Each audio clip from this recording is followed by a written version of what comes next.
Video ini merupakan bagian dari seri video aplikasi desain universal dalam konteks pasca bencana di Indonesia.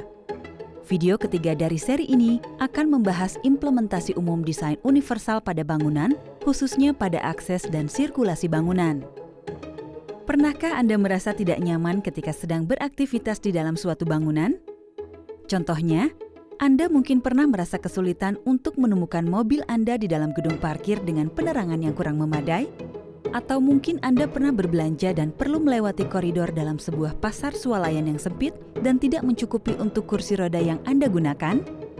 Seperti yang mungkin pernah Anda alami, bangunan yang tidak dirancang dengan akses dan sirkulasi yang baik dapat menyulitkan akses bagi para penggunanya. Dalam konteks pasca bencana, proses rehabilitasi dan rekonstruksi dapat membuka kesempatan bagi kita untuk meningkatkan kualitas bangunan. Hal ini mencakup juga perbaikan aksesibilitas sirkulasi bangunan mengikuti prinsip membangun kembali secara lebih baik. Aksesibilitas dan kemampuan suatu bangunan untuk menyediakan pelayanan seringkali bergantung pada keberlanjutan fitur desain universal di area publik dan luar ruangan, dan juga area pribadi dan dalam ruangan. Area sirkulasi adalah area dalam bangunan yang memfasilitasi pergerakan pengguna dalam bangunan, seperti misalnya pintu, koridor, elevator, dan tangga. Fungsi-fungsi ini juga didukung oleh berbagai komponen seperti rambu dan penunjuk jalan, termasuk rambu arah, penanda tingkatan lantai dan ruangan, pencahayaan, dan masih banyak lagi. Tanpa kita sadari, kita sebenarnya hanya mampu bergerak secara nyaman dan aman dari suatu area ke area lain dikarenakan keberadaan jalur aksesibel yang menerus yang memungkinkan pergerakan yang menerus pada saat kita bergerak menuju dan di dalam suatu bangunan. Implementasi desain universal pada area sirkulasi bangunan memiliki dampak yang besar, mengingat area sirkulasi digunakan oleh banyak orang untuk melakukan berbagai aktivitas. Secara umum, sirkulasi bangunan dapat diklasifikasikan menjadi 3 jenis, yaitu elemen sirkulasi horizontal, elemen sirkulasi vertikal, komponen pelengkap seperti pintu, jendela, dan berbagai aksesorisnya. Mari kita kaji elemen-elemen ini satu persatu. Elemen sirkulasi horizontal seperti koridor memfasilitasi pengguna bangunan untuk berpindah tempat secara horizontal dalam tingkatan bangunan yang ada. Mengingat sirkulasi horizontal perlu dirancang untuk menjawab kebutuhan semua pengguna, aspek-aspek apa saja yang menjadikan suatu koridor menjadi aksesibel? Pertama, ruang sirkulasi internal untuk koridor harus cukup luas dan terbebas dari hambatan untuk memfasilitasi pergerakan kursi roda.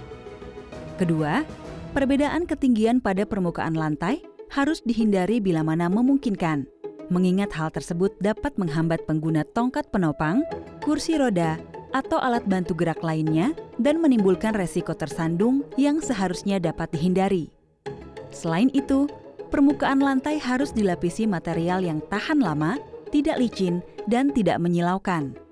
Material tersebut dapat membantu mencegah potensi tergelincir dan meminimalisir pantulan cahaya yang menyilaukan yang dapat menjadi resiko tersendiri.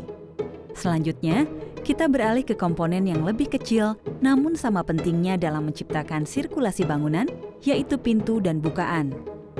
Pintu merupakan komponen penting yang dapat memberikan privasi, keamanan, dan keselamatan bagi para pengguna bangunan dan berperan penting dalam memfasilitasi akses keluar masuk pada bangunan.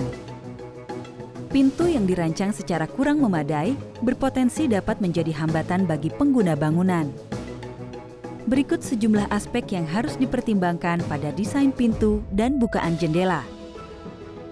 Ukuran bukaan pintu harus cukup lebar untuk memfasilitasi akses pengguna kursi roda, dan daun pintu didesain membuka keluar. Pegangan pintu harus mudah digenggam oleh pengguna yang memiliki keterbatasan gerak, dan pegangan pintu ditempatkan pada ketinggian yang mudah digapai oleh seluruh pengguna. Sebelum kita melanjutkan lebih jauh, mari kita jawab pertanyaan berikut. Pegangan pintu manakah yang direkomendasikan untuk mengakomodasi semua pengguna bangunan? Jawaban yang benar adalah A. Pegangan pintu perlu dirancang agar mudah digenggam dan digunakan. Kenop pintu bundar relatif lebih sulit untuk digunakan ketimbang pegangan pintu yang berbentuk huruf L atau D, dan oleh karena itu, kenop bundar sebaiknya dihindari. Sekarang, kita akan beralih membahas sirkulasi vertikal. Sirkulasi bangunan bukan hanya saja memfasilitasi pergerakan horizontal, melainkan juga pergerakan vertikal, yang memungkinkan para penggunanya untuk berpindah tempat ke lantai yang berbeda dalam bangunan. Namun demikian, tidak jarang juga kita menemukan hambatan ketika kita hendak berpindah tempat secara vertikal. Contohnya, mungkin Anda pernah merasa lelah ketika menaiki anak tangga yang terlalu tinggi atau tidak konsisten ketinggiannya, atau menggunakan rem yang kemiringannya terlalu curam bagi pengguna kursi roda, kereta belanja, atau dorongan bayi. Lalu bagaimana caranya untuk kita mendesain rem dan tangga yang lebih aksesibel? Untuk tangga, kita dapat memulainya dengan menyesuaikan elemen tangga mengikuti dimensi standar manusia seperti ukuran pergerakan tubuh ketika berjalan atau ukuran alat bantu pergerakan. Kita juga dapat mendesain jalur sirkulasi vertikal yang terbebas dari hambatan-hambatan, seperti misalnya mebel atau kolom, dan menyediakan pegangan tangan pada jalur sirkulasi tersebut bila mana memungkinkan. Selanjutnya, kita juga perlu mengantisipasi kebutuhan pengguna ketika merancang dan mengelola perbedaan tingkatan pada tangga. Misalnya dengan merancang pegangan tangan yang nyaman untuk digunakan oleh seluruh pengguna dengan menyediakan pegangan tangan berganda. Memadukan panduan atau penunjuk jalan pada sirkulasi vertikal. Menyediakan penunjuk arah braille dan penunjuk taktil yang ditempatkan di awal dan akhir pegangan tangan. Rem juga dapat memfasilitasi akses vertikal melalui penyediaan jalur yang landai. Hal ini menjadikan rem sebagai sarana ideal untuk pengguna kursi roda atau pengguna alat bantu gerak beroda lainnya. Lalu, prinsip apa saja yang harus dipertimbangkan ketika merancang rem? Pertama, kita harus memastikan bahwa tingkat kelandaian rem tidak terlalu curam dan lebar rem juga cukup luas untuk mengakomodasi seluruh penggunanya. Selain itu, permukaan pada rem harus difinish dengan material yang tidak licin dan dilengkapi dengan fitur keselamatan seperti kerb pembatas rem, pagar pembatas, dan pegangan tangan. Untuk membantu pengguna dengan keterbatasan penglihatan, dapat juga disediakan warning block di awal dan akhir rem. Untuk mereview kembali berbagai hal yang telah kita pelajari sejauh ini, mari kita mengkaji pertanyaan berikut. Komponen apa dari tangga yang dapat didesain atau dimodifikasi untuk meningkatkan aksesibilitas tangga? A. Pegangan tangan. B. Dimensi dasar tangga. C.